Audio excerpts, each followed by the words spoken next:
What's up, guys? It's Talon. So today I'm talking to you guys about what I think is one of the worst changes that has ever happened. So if you guys don't know, patch, I think it's 5.3D, has had its patch notes released, and I think will release tomorrow.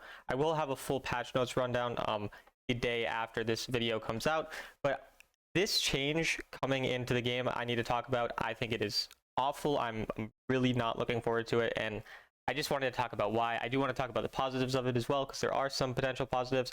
But basically what this changes is called Galio's Aegis. It is a limited time beta, so it's not permanent. They are looking for the community reaction on it, which is why I think it's important for you guys to share your sentiment on it in whatever ways you can, whether it's here, other platforms. You know, talk about it, give your thoughts on it, let me know your thoughts in the comments. But basically how it works, players that lose a match will not lose rank if they achieve an S level rating. So basically, if you don't know, at the end of the game, you kind of get a performance rating. S rating is quite hard to get, and if you do get it now, you will not lose rank despite even losing the game. So then they'll say like this takes precedence over rank loss cards or whatever. So if you have like shield protection for your game, but then you get S rating, this is going to take precedence. So you're still going to save that shield loss card. And then also getting an A rank, A level rating, will also compensate you for 50% of your current rank fortitude. So I believe the way this works based on the wording would be like, say you already have 150 fortitude, you then get up to 300 fortitude after the match. I believe that's how it would work. Or maybe it means that you get some extra based on how much you got per game. So maybe if you got 100 fortitude from that game, then you get 150. I'm not sure which of those two ways it works. We'll have to see once it actually comes out. But basically, what's important to note for all of this is that performing better in your games will lead to you being rewarded, essentially. And so I'm going to now throw on some gameplay as we talk about the repercussions of this. All right, guys, so you might be thinking, well, that's great. Now I perform well in games, I get rewarded for it, and my teammates who are playing really bad, they get punished. This is a good thing, right? Now, I want to talk about why I don't think this is actually a good thing. And the first one is that it's going to encourage extremely selfish gameplay.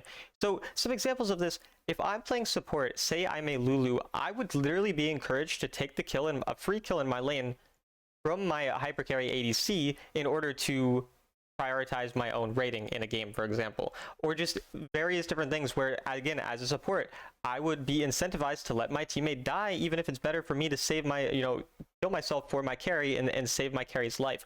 Things like this are extremely problematic because they encourage you playing selfishly and not playing the game correctly, basically incentivizing you to try to not win. Now, I know that's a bit hyperbolic because in many of these scenarios, it's just encouraging you to play safe and to play well and play correctly. But there's just, I really find it to be problematic and a slippery slope that we could be going down when we're then making gameplay changes, or rather rank system changes, that encourage the game to be played in any way that isn't directly trying to win the game. I feel like every single decision that's made, every way that someone should be playing the game, should be in the best interest of winning that game, not in the best interest of themselves. It's a team game, and I don't like when the game is being, you're literally being encouraged to play as though the rest of your teammates don't even exist. Again, there's other situations where sometimes it's just best to die. Like, for example, I often speak about how to play once you're already having lost your lane. Oftentimes, this is taking advantage of the gold bounty system, and if, say, you've died 2 or 3 times already, you're only worth about 150, 200 gold.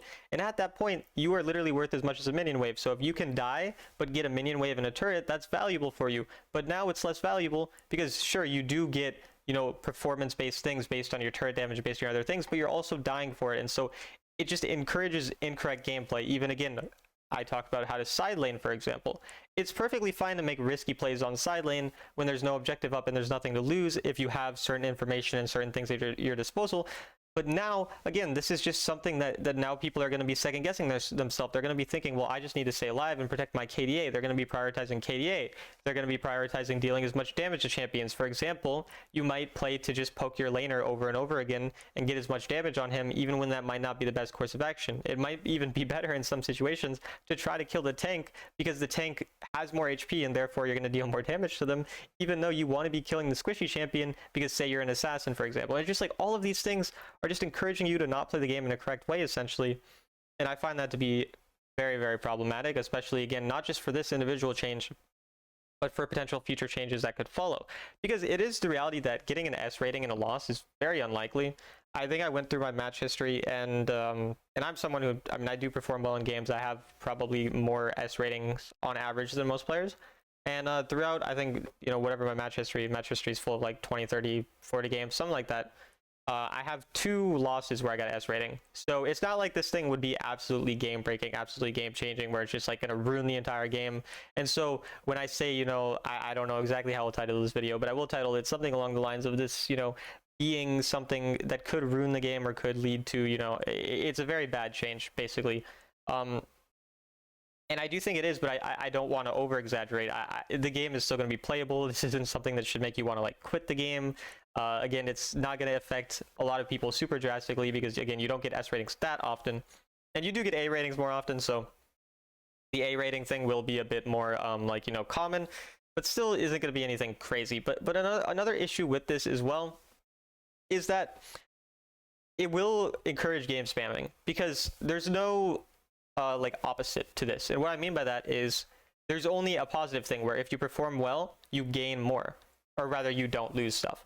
But if you play really poorly, you're not punished at all. And what that means is then you're going, like, say you have a 50% win rate, but you got 5 S rating losses. Well, then you're going to gain marks overall, right? And so that means that the more you play the game, the more S ratings you're going to get in losses, and therefore the more elo you're going to gain. So again, it's going to encourage you to play more games and to spam the game rather than to win as many games as possible. So it's just encouraging kind of the wrong type of gameplay, selfish gameplay, which I don't think every champion is geared towards. It's going to make people pick more selfish champions as well. Less people are going to be willing to play tanks for you now because tanks are just often harder to get S ratings on. It's just the reality of things. If you are able to play a carry champion, often it's going to be better. It's going to encourage junglers to farm more and gank less, and that's another problem. And there's just so many ways that it will encourage negative gameplay that I just don't like it. Okay guys, so there are some positives to this, and I don't want to act like there's 0 positives to this potential change.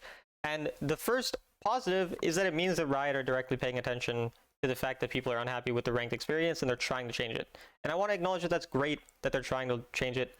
I'm happy that they're trying to change it. They're looking into things, and I don't even think it's the worst thing ever that they decided to go in this direction. Again, I think it's the wrong direction for all of the reasons I've mentioned.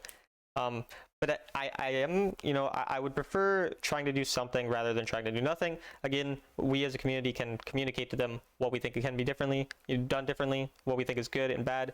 And they have proven that sometimes maybe they are a bit slow, sometimes in listening. However, they do listen. They changed, for example, when that Cyanenting strategy was running rampant, they did make it less impactful, your stats on the matchmaking. They have, again, looked at this change. They are looking into things, and I think that is a good step, and I think we need to acknowledge that. And I think if we are providing feedback, it does not need to be overly negative. I think even my title of this video may be contributing to that negativity, but, as a YouTuber, you got to clickbait people sometimes. It's just what you do, guys. It's just what you do. But anyways, into some of the actual genuine benefits of this change. I do think that it does encourage you to int less, and, if you get tilted, for example, and you're thinking your teammates suck, right? But you're carrying the game, well, now you're going to be like, okay, I got to keep trying. I got to play to win, to do as well as possible in this game. And that's a big positive because now people will not run it down as hard. Because I have multiple friends who I duo with, who I've played with. They don't do it when I'm duoing with them, but when they're playing solo queue, they've hit Sovereign multiple times, so they don't honestly care that much about climbing. They just kind of play the game because they enjoy playing. And when they get mad at their teammates, they'll just run it down. Like, they'll just lose on purpose. I tell them they shouldn't do this. I think it's dumb. I think it's stupid. But the reality is a lot of players do this. And so these players are not going to want to do this anymore because they're going to be directly encouraged to try to perform their best in order to get better ratings. And I think that is a great thing for this change. It also rewards positive performance. So if you are, I know a lot of people complain about getting really bad teammates and their teammates being the problem. And well, now if you do play extremely well, you do get rewarded for it. So that is another positive. Like, you definitely do get rewarded for performing well. Now, I am going to go back into a negative here because I kind of thought of this point as I was speaking about this. And I think the problem is that performance cannot be detected by essentially an AI or by a system. It's just not possible. Performance in a game requires so much context. For example, you could play great in an entire game, but you could be the jungler and you could miss a really easy smite on Elder Dragon and lose the game. And sure, maybe you were 10-0 before that, but you are the direct cause of why your teammates lost the game, and yet you could still get that S rating and then, not be punished. despite deserving to lose that game in every way, shape, and form, because you are the one who made that game losing mistake, even if you played well up until that point. And vice versa, you could be a late game champion and you could have had a really bad early game, but you did a great job of farming up, of prioritizing what you needed to, and then you pentakill and you win the game. And, you know, you wouldn't be rewarded because maybe you won't, you know, you're not going to be having an A rating or an S rating or whatever. And so essentially a system cannot determine who it was who really won their team the game, lost their team the game, played super well and whatever. And generally speaking, there is a correlation between, you know, getting an S rating and an A rating and being, you know, a larger contributor to your victory. I just don't think it's a large enough correlation where I think that people should be rewarded in the sense of gaining or gaining these loss protections in the games for again the reasons I stated, encouraging selfish gameplay, all of those types of things. And again, I just don't think that it's really possible for like essentially an AI or like a system to accurately predict these just based on stats alone. I don't think that stats alone can determine a large enough piece of the puzzle for this to be a justified sort of a solution to the matchmaking system, because essentially what this really is their response to trying to make matchmaking better. Because I know I've spoken on matchmaking before. I don't love speaking on it because it's kind of like a dried out topic that just leads to a lot of negativity, but generally speaking, I think the matchmaking system has a lot of problems. So I do also think if you're good enough at the game, you will be able to climb anyways. So that's kind of my very watered down opinion on it. If you're good enough, you're going to climb anyway. However, it has a lot of problems and they do need to be looking into fixing them. And this is essentially just a band-aid that doesn't really fix the core issue. It's just kind of a way for them to, like, you know, try to get something done. And if this is essentially their small fix until they're able to dive deeper into it, then I guess, you know, we'll take at least the fact that they're looking into something. But again, I gave my opinions on why I don't think that this should be added and why it could be a potentially really dangerous slippery slope to go down. In the meantime, I will be talking to you guys about how to potentially play to hopefully have this system favor you as the system does come out and I, you know, experiment with it a bit. We'll start to speak on that a little bit more. But overall, I will have a patch notes video out tomorrow as well for you guys. I hope you enjoyed the video. I really do want to have your thoughts in the comments here. I think it's very important for you guys to speak on this. I'm not trying to just purely be negative about it. Again, I do think there are positives to it, and I want you guys to share your opinions so I can get a gauge on how everyone else is feeling about this. As a whole, I hope you enjoyed the video, and I'll see you guys in the next one.